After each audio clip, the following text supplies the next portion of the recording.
So, Deadpool and Wolverine. You can recognize this is a Marvel Disney product. Because this is horseshit. The jumbled mess of the script. No one knows what's in it. Just let's start. Start at the beginning. Deadpool. We start with Deadpool on the Universe 616, the MCU. Not the comic book 616, but the MCU, which in the comic books has a different number. He sucks. He probably never even got together with Vanessa. Just for a brief time. Now he's abusing Peter as a used car salesman, and he just sucks. He's not funny, nothing is funny about the situation.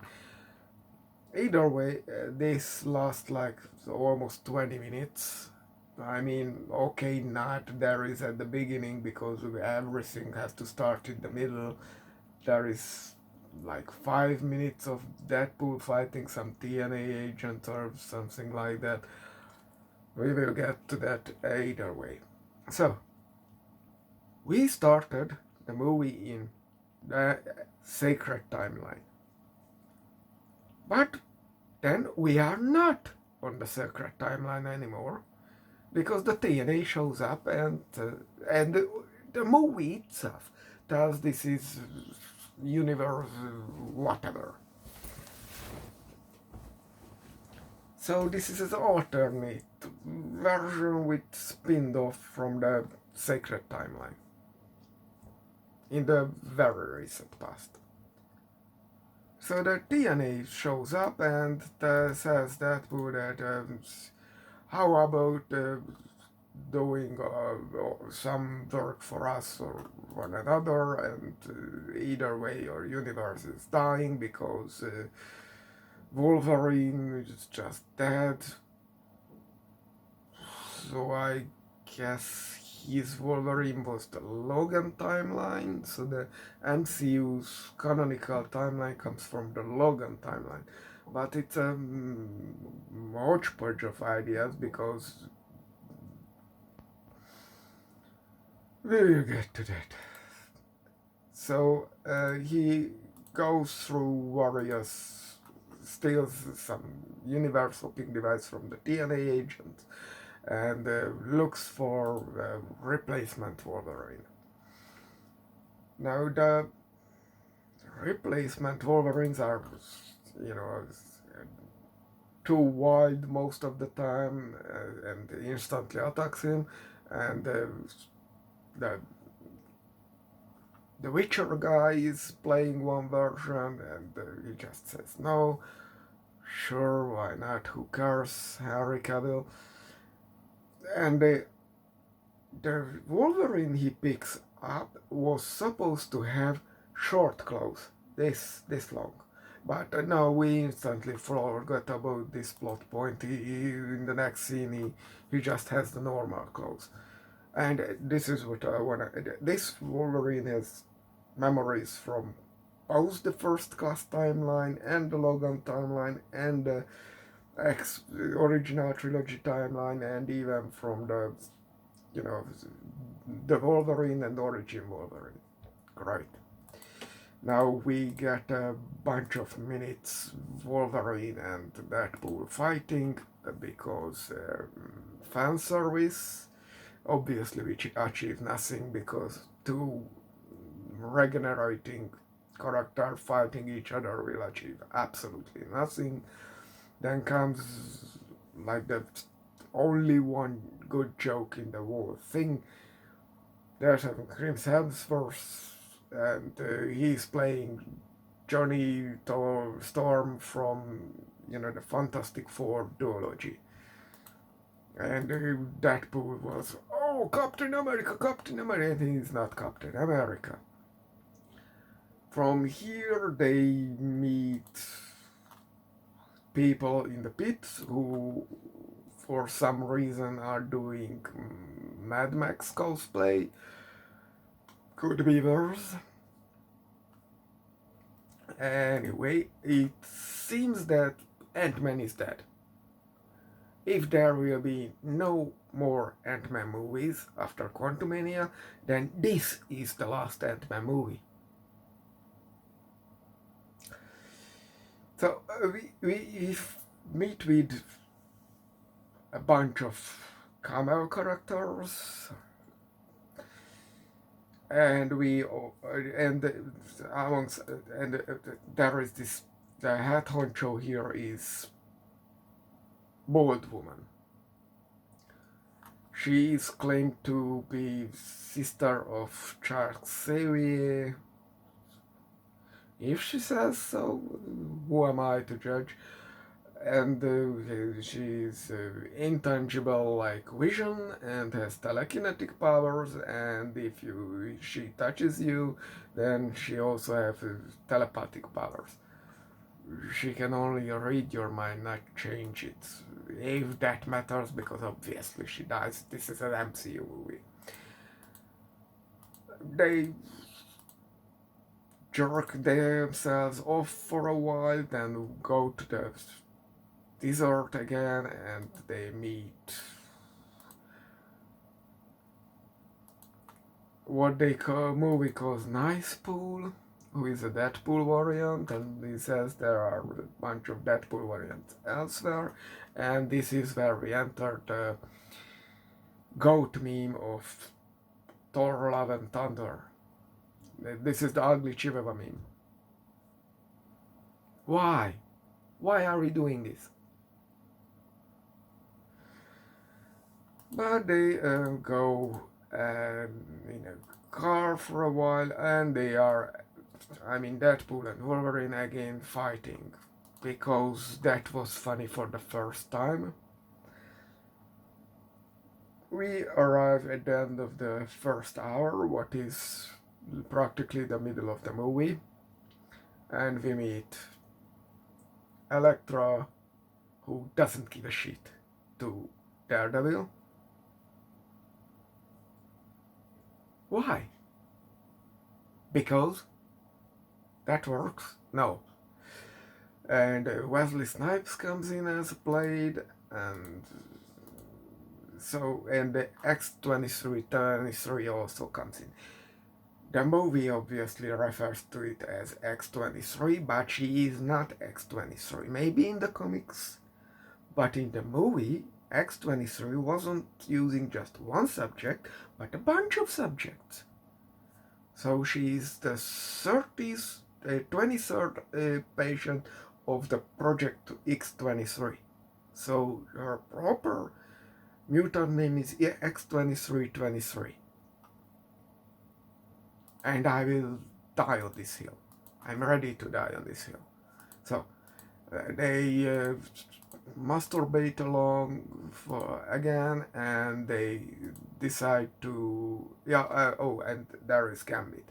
This is not the Gambit from Origin Wolverine for whatever reason. That was the only previous movie Gambit appeared, and I hope in the original language he had a French accent, because he is supposed to be a French character, but in the Hungarian dub he has Texas accent. It's just unfathomable. I don't know why they did this. Now, because this is a superhero movie or whatever, they rush in headfirst to old ladies' headquarters. It's literally headquarters because it is in Ant-Man's skull. Why? Why superheroes always just march in? Why they never do a plan? We have war movies. They always have a plan. That way comes the sniper, that way go the bomber, and someone spies in, and some of the others go in some directions. Why not do the bare minimum? Sure, they are in less amount, but why not go in different directions or or capture someone or do something, anything aside marching in? The frontal assault is just so unbelievable at this point, so tired trope, and they are doing practically nothing. You don't.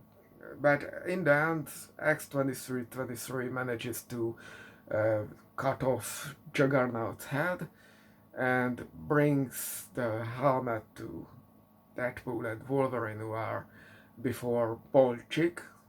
And sure, look, I have no idea who this character is. I don't know why she has immortality powers and all these powers and every power. I will still jerk off her because I'm into bold women. I mean, that's one of my kinks. But who is she? I have zero idea, to be honest. How she ended up here, why, what's the meaning of this? But sure, I hoped Wolverine in the dream world will stab her because, surprise.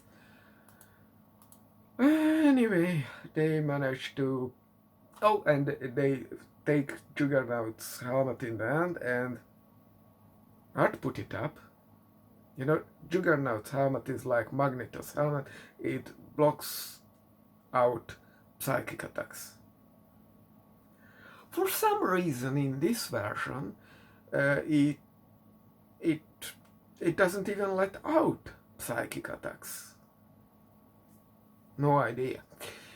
But that was unexpected and dumb. Now, either way, this Cassandra Nova character, no idea what her mutant name is, takes Doctor Strange's ring and lets them out through a portal because why not? I mean, sure, that's not how it worked. The ring could only let you move inside your own universe, which had the mirror dimension and all that kind of stuff, but you couldn't travel between the multiverses with them. But now you can, because fuck logic. That's why.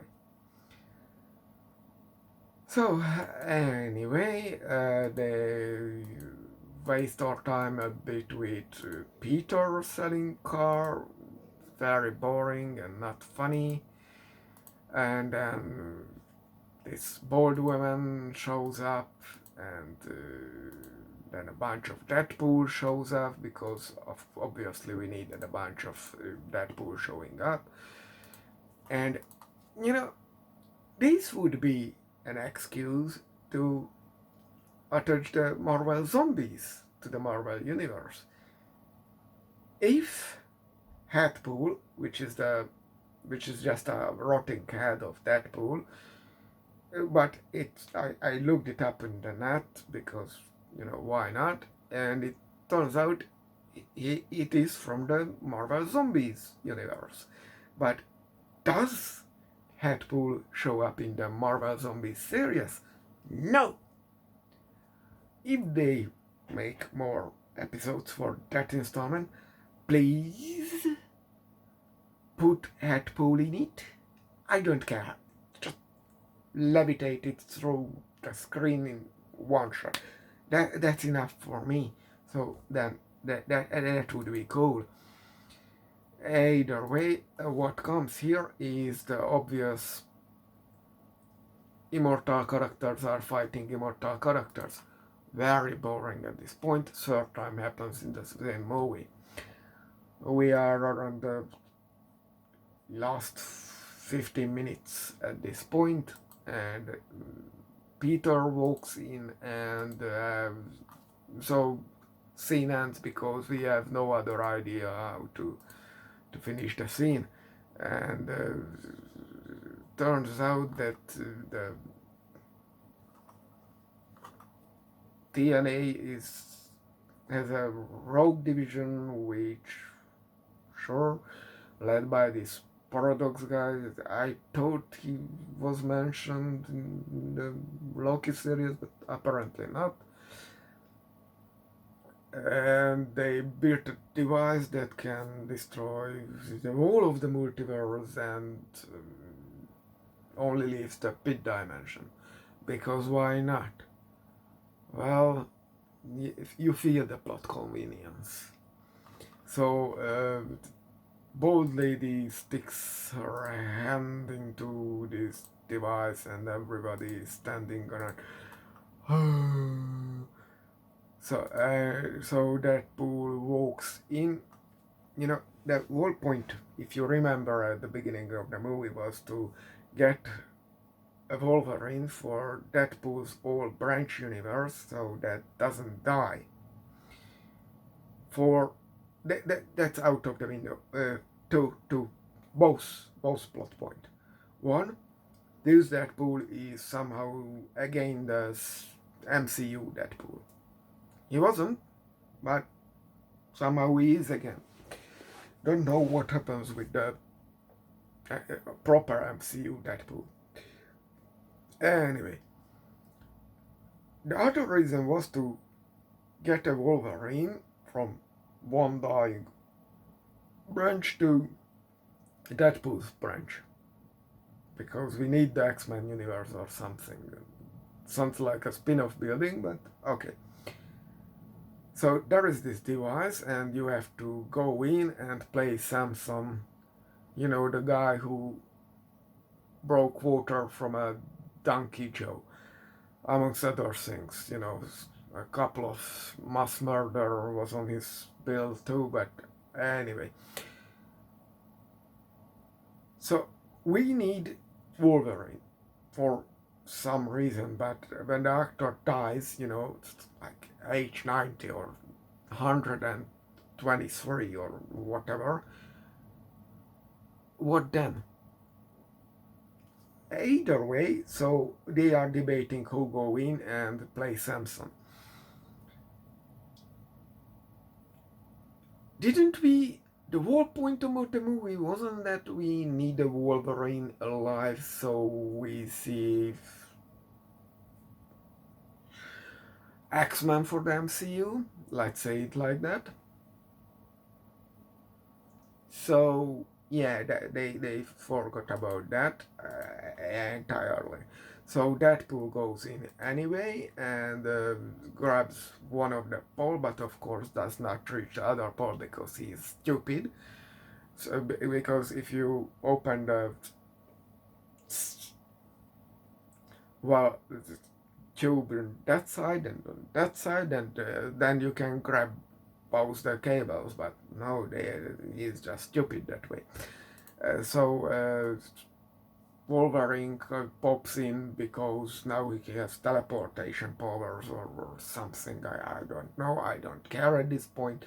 And grabs the other cables and they hug each other. And it's the end of the Blueberry movie where the villain took the uber psychedelic drug, but the good guys, two of the good guys took the uber psychedelic drug, so they won the uber psychedelic drug war because they were two or something like that, and this bold woman just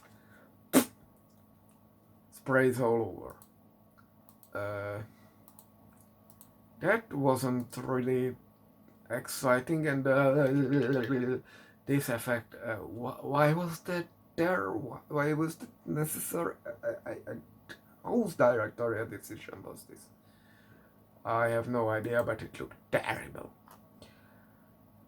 Then they of course arrest Mr. Paradox because the whole point was that they will evaporate, and now I assume the X-Men was supposed to be, that was the X-Men, sorry, don't bring them back, but they survived, so there was no point for the whole movie anyway, and that's it.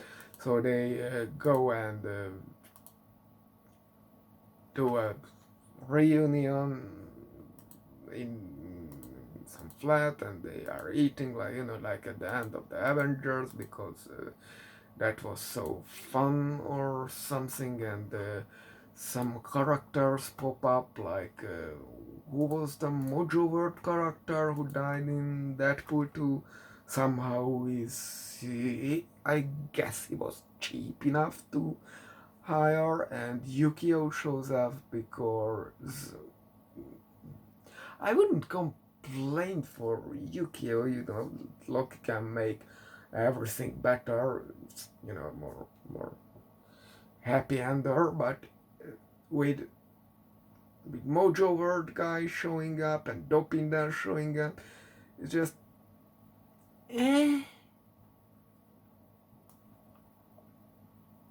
seriously, it's just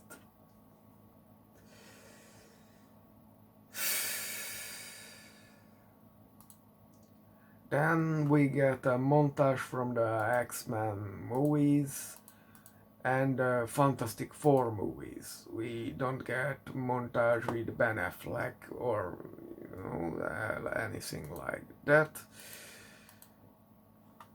And this is the biggest crime they could have done, because they bring in. I didn't see it as a montage and all, but there is the Form 4 stick. Why is there the Form 4 stick? I will cry. It's terrible. In the end, there is a bad joke where, everyone already left the room, so we can do a bunch of swearing. So that must be funny or something. And that's Deadpool and Wolverine.